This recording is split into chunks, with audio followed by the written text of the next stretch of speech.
നമസ്തേ നമസ്തേ എല്ലാവർക്കും സംസ്കൃത ഭാഷാ പഠന ക്ലാസ്സിലേക്ക് സ്വാഗതം. ഇന്ന് വാക്കുകളെ വാക്യങ്ങളാക്കുമ്പോൾ അതിൽ ചേർക്കാനായിട്ട് ചിലപ്പോൾ കുറേ പ്രത്യയങ്ങൾ വെക്കേണ്ടി വരും. അവനെ എന്നോ അതിനോട് എന്നോ അതിലേക്ക് എന്നോ അവൻ്റെ എന്നൊക്കെ പറയണമെങ്കിൽ കുറച്ച് പ്രത്യയങ്ങൾ വിഭക്തി പ്രത്യയങ്ങൾ വെക്കണം. സംസ്കൃതത്തിൽ 7 വിഭക്തികളുണ്ട്. ഒന്നാമത്തേത് പ്രഥമ. നമുക്കിത് വിരലും എണ്ണിയാൽ മതി. അപ്പോൾ ഒന്നാമത്തേത് പ്രഥമ. പ്രഥമ എന്ന വാക്കിൻ്റെ അർത്ഥം തന്നെ ഒന്നാമത്തേത് തന്നെയാണ്. ദ്വിതീയ രണ്ടാമത്തേത്, വാക്കിൻ്റെ അർത്ഥം രണ്ടാമത്തേത് തന്നെയാണ്. തൃതീയ, ചതുർത്ഥി, പഞ്ചമി, ഷഷ്ഠി, സപ്തമി. 7 വിഭക്തികൾ. സംസ്കൃതത്തിൽ എത്ര വിഭക്തിയുണ്ട്? 7. ഏതൊക്കെയാണ്? പ്രഥമ, ദ്വിതീയ, തൃതീയ, ചതുർത്ഥി, പഞ്ചമി, ഷഷ്ഠി, സപ്തമി.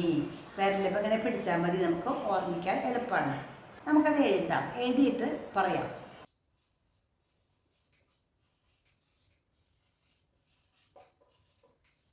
വിഭക്തികൾ 7. 1 സംസ്കൃതത്തിൽ എഴുതാം അല്ലേ? പ പ്ര ധ മ പ്രഥമ. 2 ദ്വിതീയ തൃതീയ ദ്വിതീയ. 2 ദ്വിതീയ. 3 പ തൃതീയ തൃതീയ. 4 ച തു ചതുർത്ഥി. 5 പ ഞ ച ജ പഞ്ചമി. 6 ഷ ഷ പകുതി ഠ ഷഷ്ഠി. 7 സ പ ത സപ്തമി. വിഭക്തികൾ 7.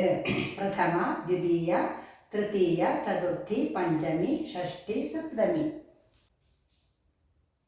വിഭക്തികൾ 7. പ്രഥമ, ദ്വിതീയ, തൃതീയ, ചതുർത്ഥി, പഞ്ചമി, ഷഷ്ഠി, സപ്തമി. ഇനി നമുക്ക് ഈ പ്രഥമയുടെ ഒരു വകഭേദമുണ്ട്. അതിന് സംബോധന പ്രഥമ എന്ന് പറയും. ഈ പ്രഥമയുടെ വകഭേദമാണ് സംബോധന പ്രഥമ. വിളിക്കണ്ട ഒരാളെ. അപ്പോൾ ഹേ രാമ വിളിക്കണ്ട. അതുപോലെ ഇവിടെ എഴുതാം സം സം പ്രഥമ പ്രഥമ. അത് പ്രഥമയുടെ വകഭേദമായതുകൊണ്ട് തൊട്ടടുത്ത് തന്നെ എഴുതി വയ്ക്കുക. മനസ്സിലായോ? അപ്പോൾ മലയാളത്തിൽ എഴുതാം പ്രഥമ. വിഭക്തികൾ 7.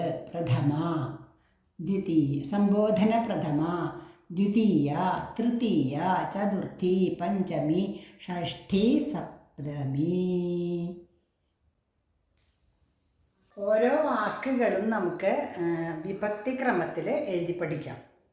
അപ്പോൾ ക്രമത്തിൽ എന്ന് വെച്ചാൽ ആദ്യം ഏകവചനം, പിന്നെ ദ്വിവചനം, പിന്നെ ബഹുവചനം. അങ്ങനെയാണ്. ബാലൻ എന്നാണ് എഴുതാൻ പോകണം. ഞാൻ ആദ്യം ബാലഹ ആണ് ബാലൻ. ബാലഹ ബാലൻ, ഒരു ബാലൻ. 2 ബാലന്മാരുണ്ടെങ്കിൽ ബാലൗ. കുറേ ബാലന്മാരുണ്ടെങ്കിൽ ബാലാഹ. 2നേക്കാൾ അധികം ഉണ്ടെങ്കിൽ കേട്ടോ. അപ്പോൾ അത് പ്രഥമയാണ്. നമുക്ക് എഴുതി പഠിക്കാട്ടെ. നീ ഓരോന്നായിട്ട്. ചെറുതായിട്ട് നേരിടുന്നുണ്ട് സ്ഥലങ്ങളുണ്ട്. വിഭക്തി. ഇത് ഏകവചനം, ഇവിടെ ദ്വിവചനം, ഇവിടെ ബഹുവചനം. കണ്ടോ? വിഭക്തി ആദ്യം എഴുതും, അതിൻ്റെ ഏകവചനം, പിന്നെ ദ്വിവചനം, പിന്നെ ബഹുവചനം. നമുക്ക് എഴുതാം. ആദ്യം ബാലഹ തുടങ്ങാം. പ്രഥമ വിഭക്തി പ്ര എന്ന് മാത്രം എഴുതാൻ. പ്ര പ്രഥമ. സം പ്ര നമ്മുടെ സംബോധന പ്രഥമ. ദ്വിതീയ, തൃതീയ, ചതുർത്ഥി, പഞ്ചമി, ഷഷ്ഠി, സപ്തമി. ഇത് ഏകവചനം. ബാലശബ്ദം തുടങ്ങുന്നുണ്ട് കേട്ടോ. ബാലശബ്ദം. ബാല ബാലഹ. 2 കുട്ടികളുണ്ടെങ്കിൽ ബാലൗ ബാലൗ. കുറേ കുട്ടികളുണ്ടെങ്കിൽ ബാലാഹ ബാലാഹ ബാലഹ ബാലൗ ബാലാഹ. സംബോധന കുട്ടിയെ വിളിക്കേണ്ട. ഹേ ബാല വിളിക്കാം. ഹേ ബാല. 2 കുട്ടികളുണ്ടെങ്കിലോ ഹേ ബാലൗ. കുറേ ആൾക്കാരുണ്ടെങ്കിലോ ഹേ ബാലാഹ. ഒരു കുട്ടിയെ ദ്വിതീയ ബാലം. ഏകവചനം ബാലം, ദ്വിവചനം ബാലൗ. ബഹുവചനം ബാലാൻ ബാലാൻ. തൃതീയ ബാലേന ബാലേന ബാലാഭ്യാം ബാലാഭ്യാം ബാലൈഹി ബാലൈ രണ്ടു ബാലൈഹി. ചതുർത്ഥി ബാലായ ബാലായ ബാലായ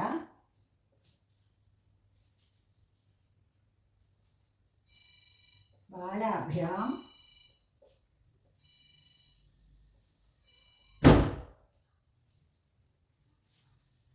ബാലേഭ്യഃ.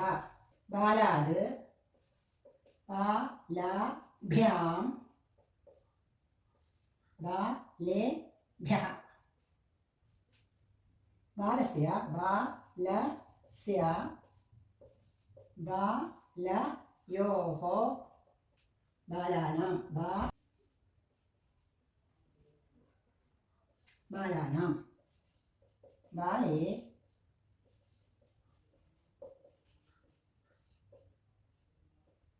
ബാലയോഃ ബാലേഷു. നോക്കൂ, ഏറ്റവും മുകളിൽ വിഭക്തി പ്രഥമ, സംബോധന പ്രഥമ, ദ്വിതീയ, തൃതീയ, ചതുർത്ഥി, പഞ്ചമി, ഷഷ്ടി, സപ്തമി, അങ്ങനെ 7 താഴേക്ക് എഴുതി. പിന്നെ ഏകവചനം, ദ്വിവചനം, ബഹുവചനം. ഓരോ വിഭക്തിയും ഏകവചനമുണ്ട്, ദ്വിവചനമുണ്ട്, ബഹുവചനമുണ്ട്. അപ്പോൾ പ്രഥമയാണ് ആദ്യം ചൊല്ലുക. ബാലഹ ബാലൗ ബാലാഹ. ഹേ സംബോധന പ്രഥമ, ബാലനെ വിളിക്കുക. ഹേ ബാല ഹേ ബാലൗ ഹേ ബാലാഹ. ദ്വിതീയ ബാലം ബാലൗ ബാലാൻ. തൃതീയ ബാലേന ബാലാഭ്യാം ബാലൈഹി. ചതുർത്ഥി ബാലായ ബാലാഭ്യാം ബാലേഭ്യഃ.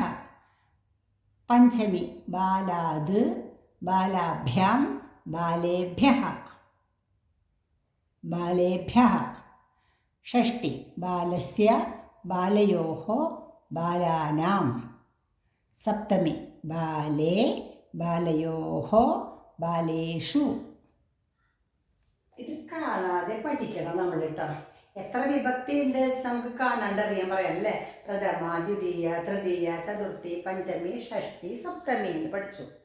പിന്നെ അത് ഈ ഓരോ ശബ്ദം വെച്ച് ബാലശബ്ദം വെച്ചിട്ട് ചൊല്ലുകയാണെങ്കിൽ വിരലമ്മ പിടിച്ചാൽ മതി നമുക്ക്. പ്രഥമ എന്ന് വെച്ചാൽ വിരലമ്മ ഒന്നാമത്തെ വിരൽ പിടിക്കുക. എന്നിട്ട് പറയുക ബാലഹ ബാലൗ ബാലാഹ. രണ്ടാമത്തെ വിരൽ സംബോധന പ്രഥമയാണ്, അത് ഒന്നിമ്മ തന്നെ പിടിച്ചാൽ മതി.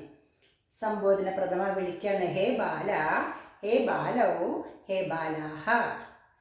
ദ്വിതീയ, ഈ രണ്ടാമത്തെ വിരൽ ദ്വിതീയാണല്ലോ, ദ്വിതീയ വിഭക്തി. ബാലം ബാലൗ ബാലാൻ. ബാലൻ എന്നല്ല, ബാലാൻ. തൃതീയ വിഭക്തി ബാലേന ബാലാഭ്യാം ബാലൈഹി. രണ്ട് വരം മുകളിൽ വരച്ച് 2 പീസാണ് ഇടുക. ബാലേന ബാലാഭ്യാം ബാലൈഹി എന്നാണ് തൃതീയ. ചതുർത്ഥി ബാലായ ബാലാഭ്യാം ബാലേഭ്യഃ. പഞ്ചമി ബാലാത് ബാലാഭ്യാം ബാലേഭ്യഃ. ഷഷ്ടി ബാലസ്യ ബാലയോഃ ബാലാനാം. സപ്തമി ബാലേ ബാലയോഃ ബാലേഷു. ഇതിൽ ചില വാക്കുകൾ ഒരുപോലെയാണ്. പ്രദ്വിതീയ ദ്വിവചനം ഒക്കെ പ്രഥമയും സംബോധന പ്രഥമയും ദ്വിതീയം ദ്വിവചനം ഒരുപോലെയാണ്. ബാലൗ ബാലൗ ബാലൗ ബാലൗ ബാലൗ ബാലൗ. അതുപോലെ തൃതീയ ദ്വിവചനം, ചതുർത്ഥി ദ്വിവചനം, പഞ്ചമി ദ്വിവചനം ഒക്കെ ഒരുപോലെയാണ്. ബാലാഭ്യാം ബാലാഭ്യാം ബാലാഭ്യാം. ചതുർത്ഥിയും പഞ്ചമിയും ബഹുവചനം ഒരുപോലെയാണ്. ബാലേഭ്യഃ ബാലേഭ്യഃ. ഷഷ്ടി സപ്തമിയും ദ്വിവചനം ഒരുപോലെയാണ്. ബാലയോഃ ബാലയോഃ. ആദ്യം നമ്മൾ നോക്കി ചൊല്ലി 2-3 പ്രാവശ്യം ചൊല്ലി കഴിയുമ്പോൾ നമുക്കത് കാണാണ്ട് കിട്ടും. നീ ബാലഹ പോലെ തന്നെ ഞാൻ വേറൊരു പദം ഉപയോഗിക്കാൻ പോവാണ്. കൃഷ്ണഹ എന്ന് വയ്ക്കുകയാണ്. അപ്പോൾ ബാലഹ പോലെ കൃഷ്ണഹ ചൊല്ലു. ബാലഹ ബാലോ ബാലാഹ. കൃഷ്ണഹ കൃഷ്ണൗ കൃഷ്ണാഹ. കൃഷ്ണഹ കൃഷ്ണൗ കൃഷ്ണാഹ. ഹേ കൃഷ്ണ ഹേ കൃഷ്ണൗ ഹേ കൃഷ്ണാഹ. കൃഷ്ണം കൃഷ്ണൗ കൃഷ്ണാൻ. കൃഷ്ണേന കൃഷ്ണാഭ്യാം കൃഷ്ണൈഹി. കൃഷ്ണായ കൃഷ്ണാഭ്യാം കൃഷ്ണേഭ്യഃ കൃഷ്ണാത് കൃഷ്ണാഭ്യാം കൃഷ്ണേഭ്യഃ കൃഷ്ണസ്യ കൃഷ്ണയോः കൃഷ്ണാനാം കൃഷ്ണേ കൃഷ്ണയോः കൃഷ്ണേഷു. ബാലഃ പോലെ കൃഷ്ണഃ പോലെ ഗോപാലഃ ഗോപാലഃ ഗോപാലൗ ഗോപാലാः ഹേ ഗോപാല ഹേ ഗോപാലൗ ഹേ ഗോപാലാः ഗോപാലം ഗോപാലൗ ഗോപാലാൻ ഗോപാലേന ഗോപാലാഭ്യാം ഗോപാലൈഃ ഗോപാലായ ഗോപാലാഭ്യാം ഗോപാലേഭ്യഃ ഗോപാലാത് ഗോപാലാഭ്യാം ഗോപാലേഭ്യഃ ഗോപാലസ്യ ഗോപാലയോः ഗോപാലാനാം ഗോപാലേ ഗോപാലയോः ഗോപാലേഷു. ദേവഃ ദേവഃ ദേവൗ ദേവാः ഹേ ദേവ ഹേ ദേവൗ ഹേ ദേവാः ദേവം ദേവൗ ദേവാൻ ദേവേന ദേവാഭ്യാം ദേവൈഃ ദേവായ ദേവാഭ്യാം ദേവേഭ്യഃ ദേവാത് ദേവാഭ്യാം ദേവേഭ്യഃ ദേവസ്യ ദേവയോः ദേവാനാം ദേവേ ദേവയോः ദേവേഷു.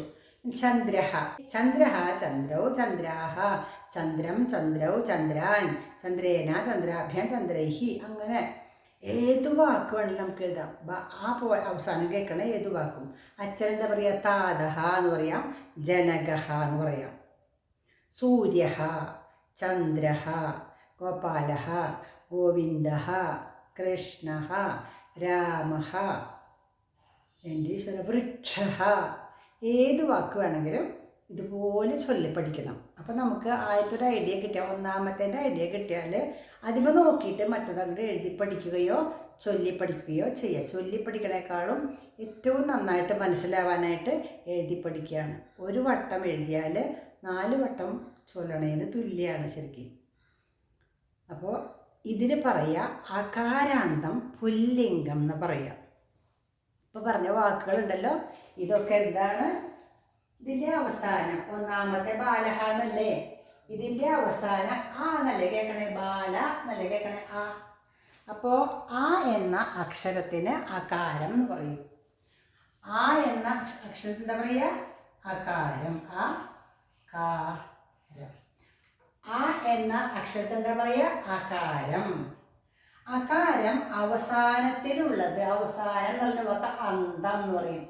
അകാരം അന്തത്തിലുള്ളത് അകാരാന്തം. അകാര പകുതി ത അകാരാന്തഃ. ബാലഹ എന്നുള്ളതിൻ്റെ അവസാനം ആ എന്ന് കേൾക്കുന്നത്. കൃഷ്ണഹ എന്ന് പറഞ്ഞാൽ അവസാനം കേൾക്കുന്നത് ആ എന്നാണ്. ഗോപാലഹ പറഞ്ഞാലും അവസാനം കേൾക്കുന്നത് ആ എന്നാണ്. അപ്പോൾ ഈ പ്രഥമ ഏകവചനത്തിലെ അവസാനം എന്താണോ കേൾക്കുന്നത് അതാണ് അന്തത്തിലുള്ളത്. അപ്പം പറയാം അകാരാന്തം. ഇത് ലിംഗഭേദ, ബാലൻ കൃഷ്ണൻ ഗോവിന്ദൻ എന്നൊക്കെ പറഞ്ഞ ലിംഗത പുല്ലിംഗം അല്ലേ. അകാരാന്തം പുല്ലിംഗം. പ പു ലി ങ, ഇത് ങ എന്നാണ്. ഗാഡ പുല്ലിംഗ. എന്നിട്ട് ങാട്ടിട്ട് അതിൻ്റെ അടുത്ത് ഗ എന്നിടുക. ഗ പുല്ലിംഗ. അകാരാന്തഃ പുല്ലിംഗ. ഇത് അകാരാന്ത പുല്ലിംഗാണ്. രാമശബ്ദവും കൃഷ്ണശബ്ദവും ബാലശബ്ദവും ഗോപാലശബ്ദവും സൂര്യശബ്ദവും ഒക്കെ ഇതുപോലെയാണ് ചൊല്ലേണ്ടത്. നമ്മൾ വേറെല്ലാം പഠിച്ചാൽ മതി കേട്ടോ. ബാലഹ ബാലോ ബാലാഹ ബാലം ബാലോ ബാലാൻ ബാലേന ബാലാഭ്യം ബാലൈഹി ബാലായ ബാലാഭ്യം ബാലേഭ്യഃ ബാലാത് ബാലാഭ്യം ബാലേഭ്യഃ ബാലസ്യ ബാലയോഹോ ബാലാനം ബാലേ ബാലയോഹോ ബാലേഷു. അപ്പോൾ നമുക്കറിയാം ബാലേ ബാലയോഹോ ബാലേഷു എന്ന അവസാനത്തെയാൽ അത് സപ്തമിയാണ്. ബാലസ്യ ബാലയോഹോ ഷഷ്ടിയാണ്. ബാലാത് ബാലാഭ്യം എന്നുള്ള പഞ്ചമിയാണ്. ബാലായ ബാലാഭ്യം ബാലേഭ്യഃ ചതുർത്ഥിയാണ്. ബാലേന ബാലാഭ്യം ബാലൈഹി തൃതീയാണ്. ബാലം ബാലവും ബാലാൻ ദ്വിതീയാണ്. ബാലഹ ബാലവും ബാലാഹ പ്രഥമയാണ്. അതിനിടയ്ക്ക് ഹേ ബാല ഹേ ബാല എന്നുള്ളതോ സംബോധന പ്രഥമയാണ്. അതിങ്ങനെ പഠിക്കണം. ഒന്നാമത്തെ പഠിച്ചു കഴിഞ്ഞാൽ പിന്നെ സുഖമായിട്ട് പഠിക്കാൻ പറ്റും. എപ്പോഴും അങ്ങനെയാണല്ലോ. ആദ്യത്തെ സ്റ്റെപ്പ് വയ്ക്കാൻ ഇത്തിരി പാടുണ്ടാവും. നല്ലോണം ശ്രദ്ധിച്ച് വെച്ചാൽ പിന്നത്തെ സ്റ്റെപ്പുകളൊക്കെ വേഗം പോകും. ഓക്കെ, അപ്പോൾ നമ്മൾ ബാലശബ്ദം പഠിച്ചു. ഇനി ഇവർക്ക് അർത്ഥമുണ്ട്, ഓരോന്നിനും അർത്ഥമുണ്ട്. ബാലശബ്ദം പോലെ തന്നെ കൃഷ്ണശബ്ദം പഠിക്കാൻ ഞാൻ പറഞ്ഞു. നിങ്ങൾക്ക് കിട്ടാവുന്ന എല്ലാ പദങ്ങളുടെയും ഇതൊക്കെ പഠിക്കുക. പ്രഥമ കഴിഞ്ഞ സംബോധന പ്രഥമ, പിന്നെ ദ്വിതീയ തൃതീയ ചതുർത്ഥി പഞ്ചമി ഷഷ്ടി സപ്തമി. അതെല്ലാം ഇതുപോലെ ചൊല്ലി പഠിക്കാം കേട്ടോ. അത് നിങ്ങളുടെ പണിയാണ്. നമ്മളെന്താ പഠിച്ചത്? അകാരാന്തം, പുല്ലിംഗം, ബാലശബ്ദത്തിൻ്റെ അല്ലെങ്കിൽ രാമശബ്ദത്തിൻ്റെ, കൃഷ്ണശബ്ദത്തിൻ്റെ ഒക്കെ വിഭക്തികളാണ് പഠിച്ചത്. എത്ര വിഭക്തി ഉണ്ട്? 7 വിഭക്തി. ഏതൊക്കെയാ? പ്രഥമ, സംബോധന പ്രഥമ, ദ്വിതീയ, തൃതീയ, ചതുർത്ഥി, പഞ്ചമി, ഷഷ്ടി, സപ്തമി. എത്ര വചനമുണ്ട്? 3. ഏകവചനം, ദ്വിവചനം, ബഹുവചനം. ഇവയ്ക്കൊക്കെ അർത്ഥമുണ്ടല്ലോ. ഓരോന്നിൻ്റെ അർത്ഥമുണ്ട്. പ്രഥമയ്ക്ക് എന്താ അർത്ഥം, ദ്വിതീയയ്ക്ക് എന്താ അർത്ഥം, തൃതീയയ്ക്ക് എന്താ അർത്ഥം, അർത്ഥമുണ്ട്. നമുക്കത് എഴുതാം. അതെന്ന് പ്രഥമയ്ക്കർത്ഥം, ദ്വിതീയയ്ക്കതിനെ പുരഹ, അതിനോടതിലേക്കെന്നും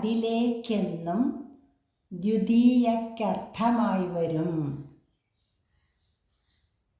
തൃതീയ ഹേതുവായിട്ടു കൊണ്ടാലോടൂടെ എന്നപി ആയിക്കൊണ്ട് ചതുർത്ഥീച്ച സർവത്ര പരികീർത്തിത. അതിൽ നിന്നതിനേക്കാളും ഹേതുവായിട്ടു പഞ്ചമി. അപ്പോൾ 5 വിഭക്തിയുടെ അർത്ഥം പറഞ്ഞിട്ടുള്ളൂ കേട്ടോ. 6ാമത്തെ 7ാമത്തെയും, അതായത് ഷഷ്ടി സപ്തമിയും ഇനി ഞാൻ എഴുതാം. ഇക്കുമിന്നുമുടെ ഷഷ്ടിക്കതിൻ്റെ വച്ചുമെന്നപി. ഇക്കുമിന്നുമുടെ ഷഷ്ടിക്കതിൻ്റെ വച്ചുമെന്നപി. അതിങ്കൽ അതിൽ വെച്ചെന്നും വിഷയം സപ്തമീമത. അതിങ്കൽ അതിൽ വെച്ചെന്നും വിഷയം സപ്തമീമത. വിഭക്തി അർത്ഥങ്ങൾ ഈ വണ്ണം ചൊല്ലുന്നു പല ജാതിയും. വിഭക്തി അർത്ഥങ്ങൾ ഈ വണ്ണം ചൊല്ലുന്നു പല ജാതിയും. ഇതൊരു പദ്യരൂപത്തിൽ തരാൻ കാരണം, പദ്യരൂപത്തിൽ നമ്മൾ പഠിക്കുകയാണെങ്കിൽ ഒരിക്കലും മറക്കില്ല. അതിനാണ് പദ്യരൂപത്തിലാക്കിയിട്ട് ശ്ലോകരൂപത്തിലാക്കി നമുക്ക് തന്നത്. ഇനി അതിനെ പിരിച്ചെഴുതുമ്പോൾ നമ്മൾ മറന്നു പോകും. ഇങ്ങനെയാകുമ്പോൾ ടീച്ചർ, ഞാനൊക്കെ ഇത് ഒത്തിരി ക്ലാസ്സിൽ പഠിച്ചിട്ടുള്ളതാണ്, പണ്ട് പഠിച്ചിട്ടുള്ളത്, ഇപ്പോഴും പറഞ്ഞിട്ടില്ലല്ലോ. എന്താ കാരണം? ഇങ്ങനെ പഠിച്ച കാരണമുണ്ട്. ഇതിങ്ങനെ കാണാണ്ട് പഠിച്ചാണ്ടല്ലോ. ദിവസം 2 വട്ടം വായിച്ചാൽ മതി, 10 ദിവസം കൊണ്ട് കാണാണ്ട് കിട്ടും. അതെന്ന് പ്രഥമയ്ക്കർത്ഥം. അത്, അവൻ, അവൾ എന്നൊക്കെയാണ് പ്രഥമയുടെ അർത്ഥം. ദ്വിതീയയ്ക്ക് അതിനെ, അതിനോട്, അതിലേക്ക്. ദ്വിതീയയ്ക്ക് അതിനെ പുനഃ, പുനഃ വെച്ചാൽ പിന്നെ എന്നർത്ഥം. അതിനോട് അതിലേക്കെന്നും ദ്വിതീയയ്ക്കർത്ഥമായി വരും എന്ന് പറഞ്ഞിട്ടില്ലേ? അതിനെ, അതിനോട്, അതിലേക്ക്. തൃതീയ ഹേതുവായിട്ട് കൊണ്ടാൽ ഓടൂടെ. കൊണ്ട് വടികൊണ്ട്, ആൽ രാമനാൽ, ഓട് രാമനോട് കൂടി, ഊടെ വഴിയിലൂടെ. നമുക്ക് മനസ്സിലായോ? ആയിക്കൊണ്ട് ചതുർത്ഥീച്ച. ചതുർത്ഥിയുടെ അർത്ഥം ആയിക്കൊണ്ട്, രാമനായിക്കൊണ്ട്, വിദ്യാർത്ഥികൾക്കായിക്കൊണ്ട് പാഠം പഠിപ്പിച്ചു. പഞ്ചമി അതിൽ നിന്ന്, അതിനേക്കാളും ഹേതുവായിട്ട് പഞ്ചമി. അതിൽ നിന്ന്, വീട്ടിൽ നിന്ന്, അതിനേക്കാൾ, രാമനേക്കാൾ ഹേതുവായിട്ട്, പഠിച്ചത് കാരണം ജയിച്ചു, ഹേതുവായിട്ട്. ഷഷ്ടി ഇക്കും ഇന്നും ഉടെ ഇൻ്റെ.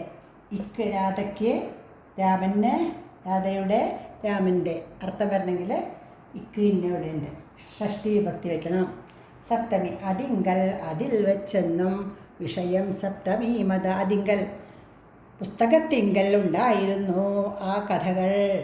പുസ്തകത്തിൽ എന്നും പറയാം, ചില ആൾക്കാർ പുസ്തകത്തിങ്കൽ എന്നും പറയാറുണ്ട്. അതിങ്കൽ എന്നും പറയും, അതിൽ നിന്നും പറയും. ഇതാണ് നമ്മൾ ആദ്യം പഠിക്കുക. ഇത് പഠിച്ചു കഴിഞ്ഞാൽ കാണാണ്ട് അങ്ങനെ പഠിക്കാന്ന് വെച്ചാൽ പദ്യരൂപത്തിലല്ലേ, സുഖമായിട്ട് പഠിക്കാം. ഞാൻ പറയാം, 7 വിഭക്തിയുണ്ട്. പ്രഥമ ച, ദ്വിതീയ ച, തൃതീയ ച, ചതുർത്ഥ്യപി, പഞ്ചമി, ഷഷ്ടിയും സപ്തമ്യേവം 7 വിഭക്തികൾ. ഇവറ്റിന്നിഹ വെവ്വേറെ 3 വചനം വരും. ഏക, ദ്വി, ബഹു മുമ്പായി വചനം 3 ക്രമ. ഓരോന്നും 3 വചനമുണ്ട്. ഇത്ര മതിയിട്ടൊന്ന്. ഓക്കെ.